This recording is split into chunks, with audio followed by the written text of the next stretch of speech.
Thanks for joining us for Beyond the Minute, where we take a deep dive into the weekly real estate numbers so you can better understand the current market and we can provide you the knowledge and insight you need to have the confidence to dominate this market and your next real estate transaction.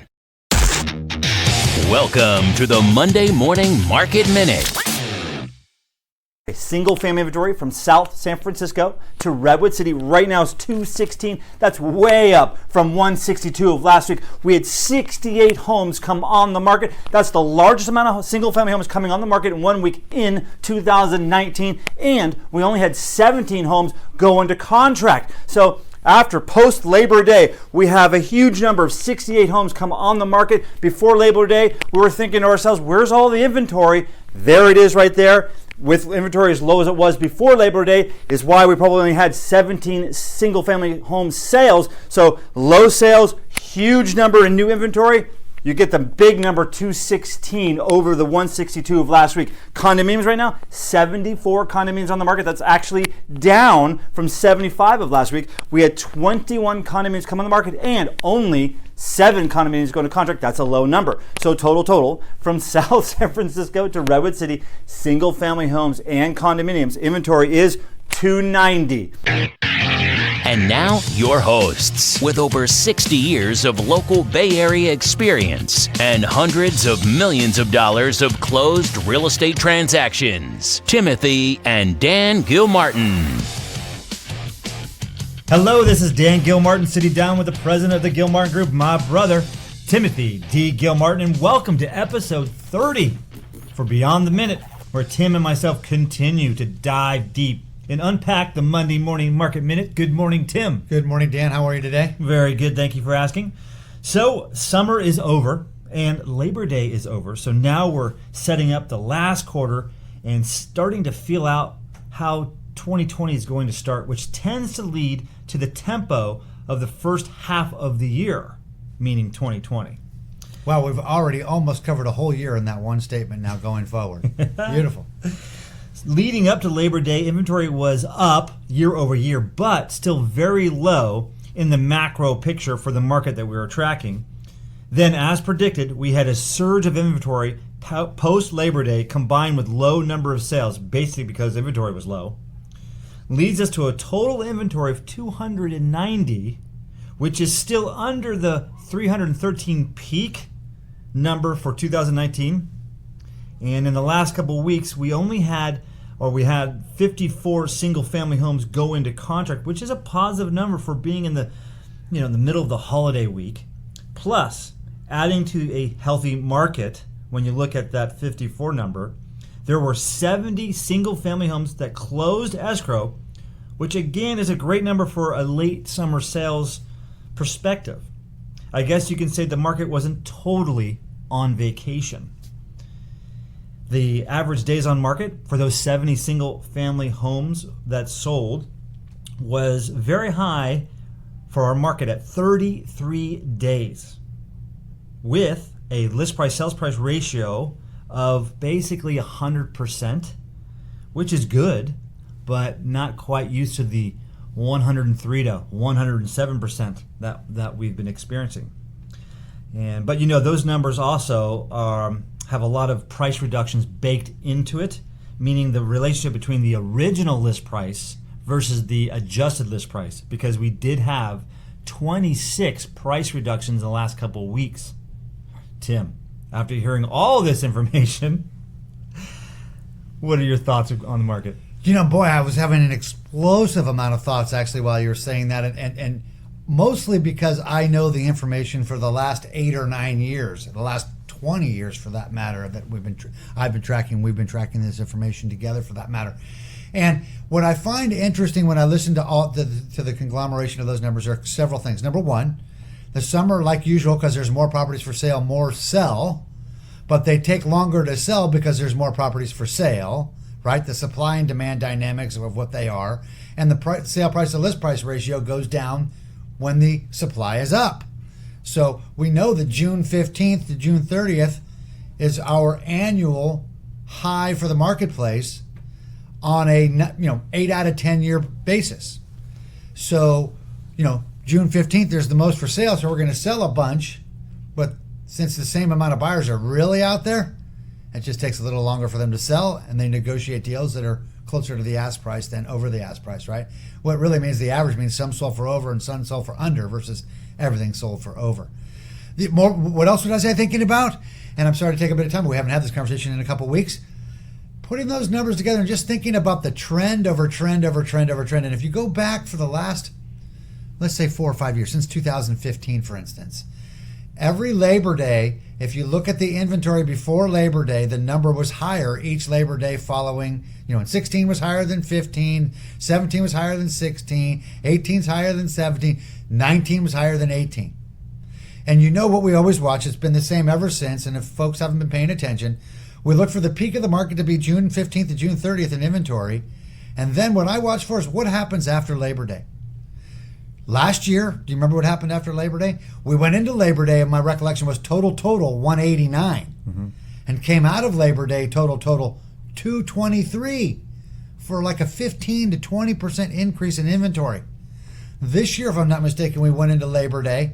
Remember, each Labor Day we're a little higher than last. 236, I want to say it was. And we went up to 291 or 293, whatever the number was. See, we're higher and higher. We went up 25%. Labor Day is that low number for the, for what happens next. And here's the question. Will we exceed the annual peak number that we've set already in the summer after Labor Day?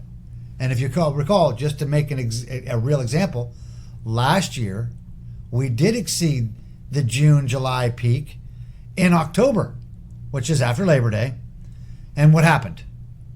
Well, we spent at least a month actually not recognizing it and trying to figure out what happened, right? And then the next 3 months talking about a squishy market that didn't even start till March 1st. So usually when you have inventory in excess after Labor Day, then the peak in June, which has happened only once in this cycle, which was last year, then you end up with a slow finish or a soft finish and a slow start. So that's what we're really looking for right now. What happens over the next couple of weeks? Supply versus demand. Does demand keep up and supply stay below this year's peak? Or do more sellers decide maybe it's time to sell and exceed the peak that we set in June? That's what I'm looking for. Well, that kind of leads us right into tales from the street. The sentiment has definitely shifted, at least in my circles, to people saying, it seems like the market's slowing down. And as you and I know, Tim, if you think you can or if you think you can't, either way, you're right. Exactly. We've seen several homes have multiple offers, and yet we've seen several homes reduce their price. So we know now more than ever is the time you really need a real professional that has years of experience to help you navigate this market to their benefit. Your product has to fit value, right? And value is the collision of cost and benefits. So if your property needs work, it's going to lose value. If your property's perfect, it's going to gain value because they're financing it versus having to pay cash after close. Absolutely. Very important. So through all this, that sold for what segment? It's a home in San Mateo in North Shoreview. Okay. And we've been talking about that Oculus building. We started at least a year ago saying, watch North Shoreview. Right. And how many square feet again over there? 800,000 square feet of office space, 4,000-ish new employees. Yeah, 4,000 to 5,000 new employees. 1536 Trollman Avenue. Sold a couple homes on Trollman over the years. Yeah. A 5-bedroom. Which means added on to. Right, 2-bath. Not your typical original home on Trollman. That was built in 1951. 1840 square feet. 1,840 square feet on a 4,600 square foot lot. So same lot, but just a big house. They kept adding. Yes. They came out on the market in August, mid-August, for $1,249,000. Pretty kind of an aggressive price, if you will, for the North Shoreview area when you look at the past. It sells in 11 days and closes escrow September 5th for $1,450,000. $462,000. Wow. I mean, I must say, I was expecting that to happen in that market, but I'm surprised to hear that number. Right? I mean, really. That being a trend, let's say the market continues to show resiliency. Well, Dan, I'll tell you, I don't know if you remember, we came back from the Labor Day holiday last Tuesday, and I had 3 different buyers in the office in the morning, and we wrote an offer on a home in Pacifica, which, we've sold a few homes on the other side of the hill this year, and they don't tend to sell as quickly. That's just the rules of the road, right? And so this home was totally done. So it was ready to move in, and it was in a good spot on Grand Teton Drive, I believe it was. We made an offer over asking, and the only answer we got was 2 days later to say, someone paid all cash, way more. Wow. And yet, we go out to show another one to the same buyer on the same street yesterday for $200,000, $300,000 less, actually. And he doesn't want to make an offer on it because it's just too much work.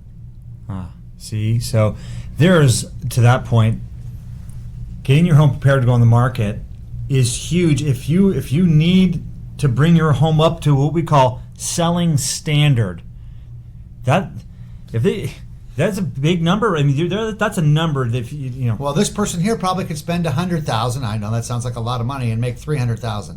So if you don't have the $100,000, but you have the opportunity, we can certainly loan the money and work it out for you, show you how to get it done. That's part of what we do. Right. So, I mean, that's a value we can add to your situation. But the reality is, if you can spend $1 and get $3 back, generally we'll do that when we can. Now, if you have to move right away, then it's just a function of making sure we have the right price on it to make sure benefits and cost meet each other to create a value.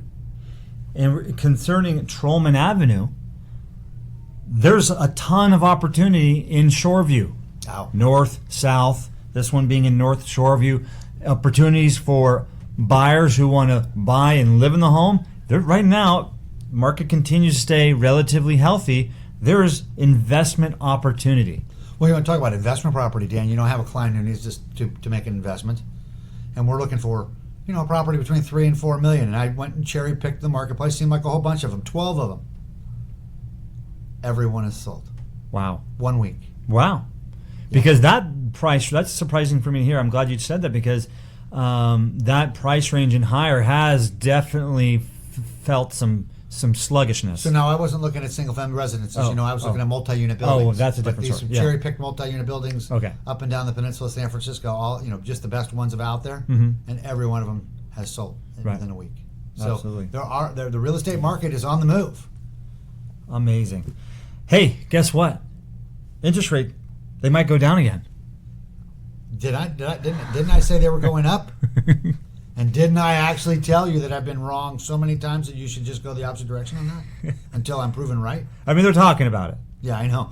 Bottom line is actually they're back up today in the last few days. The 10-year had gotten way down, 1.5 something.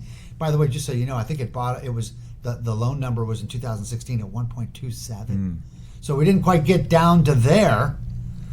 And and by the way, if we don't go back down to there, we bounce off and keep going back up. That tells you it's not going back down to there. Right. The market trend has to turn, just like the housing trend, right? If every Labor Day going in is higher than the previous Labor Day, the cycle is turning. Because, by the way, if you remember from 2011 through 2015, every Labor Day was even lower than the previous Labor Day. Right? Just like every January was lower than the previous January. Until when? The last 2 years. 2017, 2018, 2019. The January was not lower than 2016. And yet, so that's trend. That's how trends work. Right.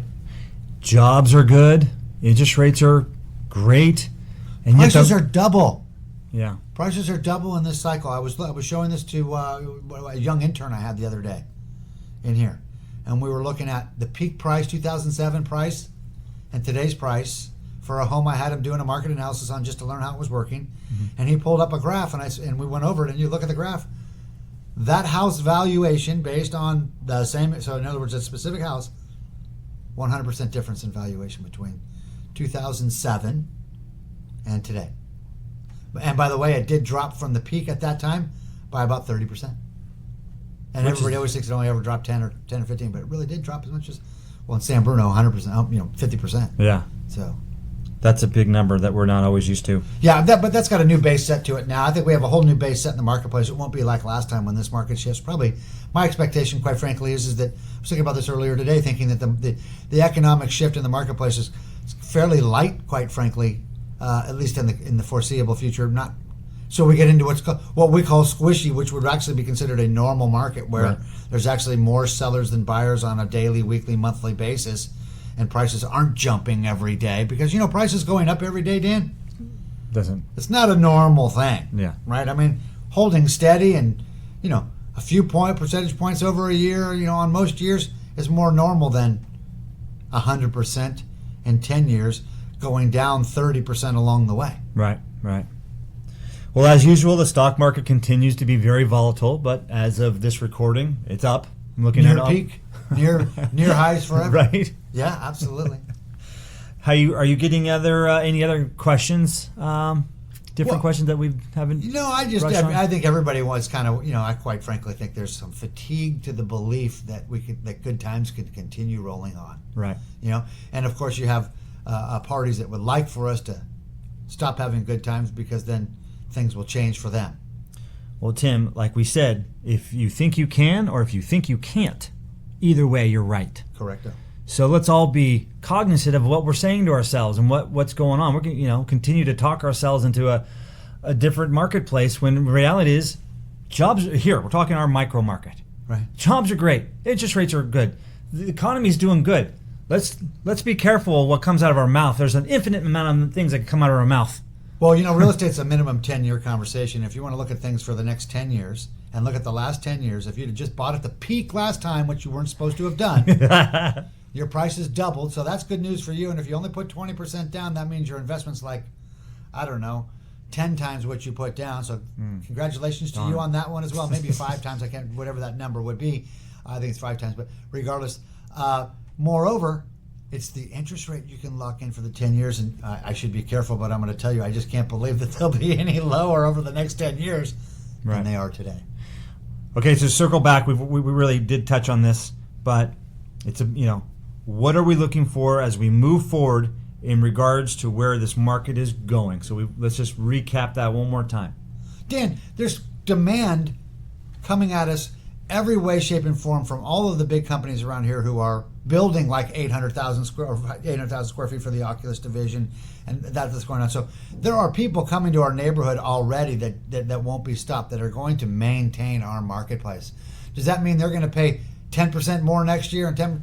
How about if the market keeps and holds on for a while and then goes up again? It's likely got to go soften to some degree. Will it soften down 30% like last time? I highly doubt that's part of this next marketplace. No. We got a lot of people leaving, but we got more people coming in. Turns out that's the case. Actually, we have a net migration positive number still in the neighborhood. Yeah. Okay. Well, that was a good show. We're running out of time here. Want to continue to be in the know about what's really going on the Mid-Peninsula real estate market? Then simply stay tuned to the weekly Monday morning market minute. Then Beyond the Mint podcast and discover if the inventory has any dramatic shifts, if sales are staying on pace, or if there are any market events that could lead to change. Thank you again for listening. If you have any questions, continue to reach out to Tim or myself, and keep going to our website, thegilmartins.com. Our emails are tim@thegilmartins.com. I'm dan@thegilmartins.com. Plus, when you decide to subscribe to the show on iTunes, Google Play Store, Stitcher, Spotify, or Pandora, you can always feel comfortable that you won't miss out on the newest episode. Also, it would be great if you could leave us a 5-star review, which makes a big difference in spreading the word out to even more people. Have a great day, and we'll speak to you next week.